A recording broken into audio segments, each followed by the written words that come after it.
Friends, तो कैसे हैं आप सब। मैं आपका स्वागत करता हूं अपने YouTube चैनल इंदौर की पाठशाला पर। जी हां, आपका अपना YouTube चैनल। और हम लेकर आए हैं आपके लिए BCom final year tax procedure and practice के लिए, जो आपका फर्स्ट पेपर है various central and provincial tax, March April 2022 का पेपर। जी हाँ, तो आपके लिए बहुत इम्पोर्टेंट है। हर यूनिवर्सिटी के लिए, चाहे वो छिंदवाड़ा यूनिवर्सिटी हो, चाहे विक्रम यूनिवर्सिटी हो, चाहे BU हो, या किसी भी यूनिवर्सिटी में आप हो, ठीक है। 40 मार्क्स का पेपर है, 13 पासिंग है। प्राइवेट के लिए 50 का पेपर है, 17 पासिंग से। तो पेपर स्टार्ट करने से पहले जल्दी से वीडियो को लाइक कर दीजिए, अपने सारे दोस्तों में, कॉलेज ग्रुप में शेयर कर दीजिए।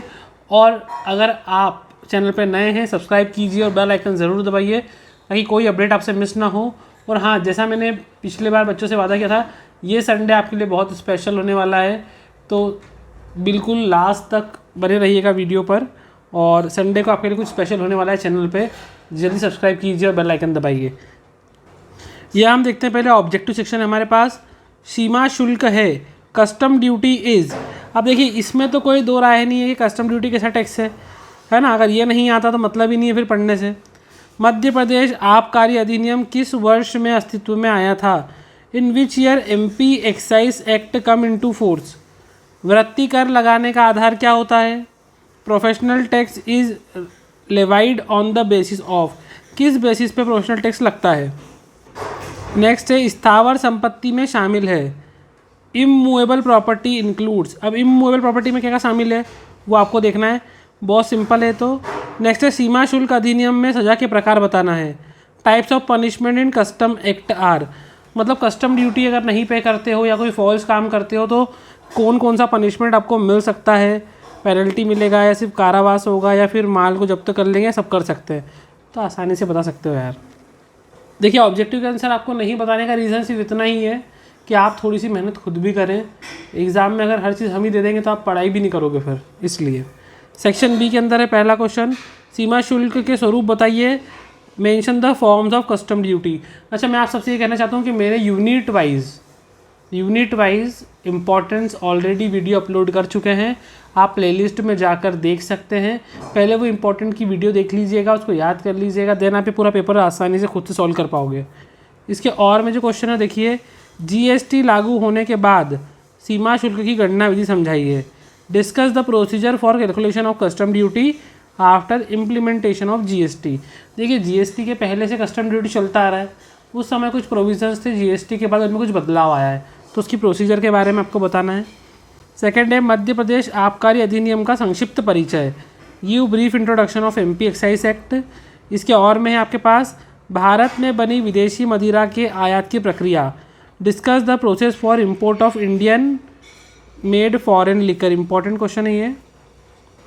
क्वेश्चन थर्ड देखिए, व्यवसाय कर की विशेषताओं का उल्लेख कीजिए। Right the characteristic of professional tax. इसके और में प्रश्न है, वेतन भोगी व्यक्तियों के लिए वृत्ति की दरों को समझाइए। Mention the professional tax rate applicable for salaried person. मतलब जो सैलरी बेस पे काम करते हैं उनके लिए प्रोफेशनल टैक्स में कौन सी रेट से अप्लीकेबल होता है, टैक्स लगता है। फिर डिफाइन द टर्म प्रकोष्ठ। प्रकोष्ठ को परिभाषित कीजिए। संपत्तियों के माप या मेजरमेंट का अर्थ बताइए। Give the meaning of measurement of property. ये दोनों क्वेश्चन और में है। क्वेश्चन 5 देखिए जल्दी से, कृषि भूमि के पंजीयन हेतु लागू स्टाम्प शुल्क की दरें बताइए। Mention the stamp duty rate for registration of agriculture land. इसके और में है, दस्तावेज लेखक संबंधित नियम बताइए। Mention the rules regarding document writer. यहाँ पे हमारे शॉर्ट क्वेश्चन खत्म हो गए हैं। अब बारी है हमारे लॉन्ग आंसर्स की। अगर आपने अभी तक वीडियो को लाइक नहीं किया तो लाइक ज़रूर कर दीजिए, अपने दोस्तों में शेयर कर दीजिए। क्वेश्चन फर्स्ट आपके सामने है, सीमा शुल्क के महत्व का विवेचन कीजिए। इसके प्रतिकूल प्रभाव बताना है। मतलब कस्टम ड्यूटी के इंपॉर्टेंस भी बताना है और बैड इफेक्ट भी बताना है। इसके और में एक न्यूमेरिकल है छोटा सा आपके सामने है।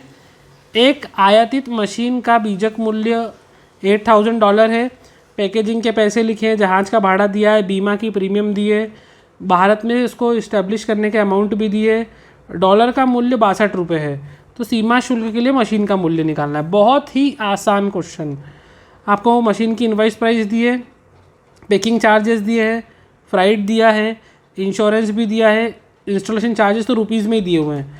एक्सचेंज रेट दिया है आपको डॉलर से रुपीज़ में 62 रुपीज़ में। Find the value of machine for custom duty. आप आसानी से कैलकुलेट कर सकते हो यार, बहुत ही ईजी वे में। ये सेकंड क्वेश्चन है आपका यहाँ से, मध्य प्रदेश आबकारी अधिनियम के अंतर्गत मादक पदार्थों के आयात और निर्यात परिवहन पर क्या प्रतिबंध लगाए गए? What restriction have impose on the import export and transport of the intoxicants under MP excise act. इसके और में जो प्रश्न देखिए, माह दिसंबर में भंडार गृह से मादक पदार्थ कौन कौन से मिले? देसी शराब मसाले, रम और बियर।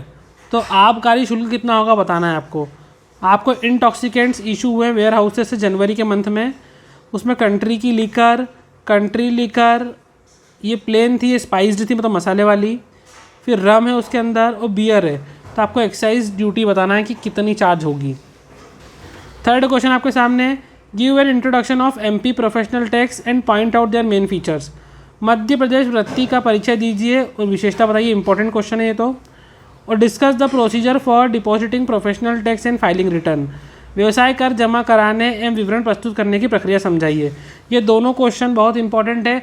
देखिए एग्जाम में कस्टम ड्यूटी क्या है, प्रोफेशनल टैक्स क्या है और एक्साइज MP एक्साइज एक्ट, इनसे जुड़े क्वेश्चन ज़रूर आएंगे क्योंकि MP के एक्ट से ही है। आपके सिलेबस में जितने भी MP के एक्ट हैं उनको अच्छे से पढ़िएगा, उनके लॉ, उनके प्रोविजंस और प्रोसीजर को पढ़ के जाइएगा। नेक्स्ट क्वेश्चन 4 देखिए, भूमि की परिभाषा दीजिए। कृषि भूमि और गैर कृषि भूमि के प्रकार बताइए। Define the term land, types of agriculture land and non agriculture land. अब इसके और में प्रश्न देखिए, एक प्लॉट की चौड़ाई दी है, लंबाई दी है, 50 फीट के बाद चौड़ाई घट के इतनी रह जाती है, प्लॉट का क्षेत्रफल ज्ञात करना है। एक प्लॉट की विड्थ 50 है, लेंथ 70 है, 50 फीट के बाद लेंथ कम हो जाती है, एरिया बताना है। ये तो यार बहुत बच्चे वाला क्वेश्चन है। और इसके और में देखिए, discuss the provision of custom act and procedure relating to import of baggage. यात्री सामान बैगेज के संबंध में सीमा शुल्क अधिनियम के प्रावधान प्रक्रिया बताना है। और इसके और में है, describe the function right and power authorize related to central custom duty. केंद्रीय सीमा शुल्क के संबंधित पदाधिकारियों के कर्तव्य, अधिकार एवं शक्तियों का वर्णन कीजिए। तो ये था आपके सामने पूरा इम्पॉर्टेंट पेपर जो 2022 के अप्रैल पेपर में आ चुका है। आपकी यूनिवर्सिटी के लिए भी उतना ही इम्पॉर्टेंट है, तो इसलिए जल्दी से इसकी तैयारी करना शुरू कर दीजिए। और डिटेल में यूनिट वाइज इंपॉर्टेंट के लिए आप चैनल पे बने रहिए, उसकी वीडियो अपलोडेड है, आप प्लेलिस्ट में चेक कर सकते हैं। और मैं डिस्क्रिप्शन बॉक्स में भी कोशिश करूँगा उसकी लिंक डालने की, आप डिस्क्रिप्शन बॉक्स में उसकी लिंक आपको मिल जाएगी, आप चेक कर लीजिएगा। तो ऑल द बेस्ट गाइज, अपनी पढ़ाई पे ध्यान दीजिए, कीप इट अप और संडे तक का वेट कीजिए। संडे को बहुत बड़ा सरप्राइज आपके सबके लिए रिवील होने वाला है जो आपके फ्यूचर को एक नई डायरेक्शन दे सकता है। Good bye, take care and all the best for your examination. आपका अपना यूट्यूब चैनल इंदौर की पाठशाला, लाइक कीजिए, शेयर कीजिए, सब्सक्राइब कीजिए एंड बेल आइकन दबाइए।